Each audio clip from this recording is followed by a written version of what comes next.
Les matchs de tennis sont de plus en plus intéressants. Dimanche dernier, 28 décembre 2025, il y eut un match très intéressant entre Madame Arina Sabalenka, première mondiale féminin, et Monsieur Nick Kyrgios, 673e classement mondial masculin. Et c'est pourtant Monsieur Nick Kyrgios qui a gagné. Madame Sabalenka avait pourtant un côté du terrain favorable, puisque son terrain était réduit, comme vous pouvez le voir à l'image. Et Monsieur Nick Kyrgios avait un terrain classique. Et tout ça pour vous rappeler que une histoire qui s'est passée il y a de nombreuses décennies entre Madame Billie Jean King et Bobby Riggs, ici à votre gauche. Mais ce que l'histoire oublie de vous dire, c'est que M. Bobby Riggs était en retraite à cette époque-là. Il avait 56 ans et Madame Billie Jean King, qui était toujours en activité, avait, elle, 29 ans. Et ce que l'histoire oublie de vous dire, c'est que Bobby Riggs avait affronté une autre femme en activité et il avait gagné. L'histoire n'a retenu que le moment où Madame Billie Jean King l'a battu. Il y a d'ailleurs un magnifique film tout juste là en bas que vous pouvez regarder, hein, La bataille des S, hein, je ne vais pas finir le mot. Tout ça pour en venir à quoi, hein? À la démagogie. Alors je vais vous donner la définition de la démagogie. Politique par laquelle on flatte les masses pour gagner et exploiter leur adhésion. Je répète, politique par laquelle on flatte les masses pour gagner et exploiter leur adhésion.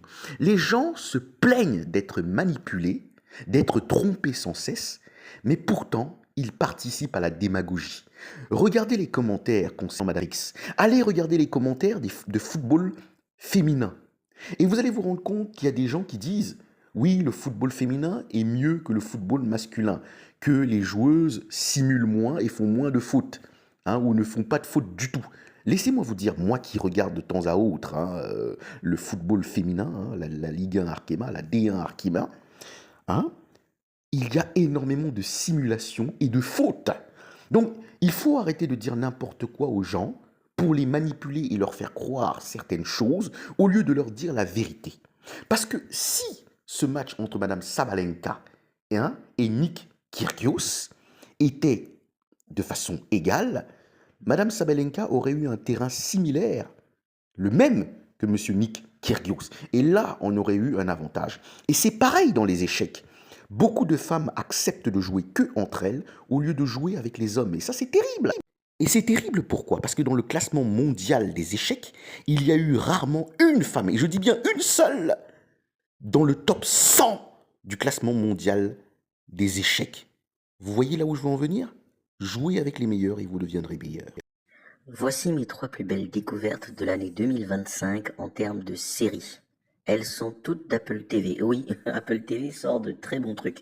On commence par Styx. Alors, c'est l'histoire d'un golfeur raté. En fait, d'un golfeur qui a atteint le niveau professionnel, mais qui s'est effondré suite à des problèmes émotionnels.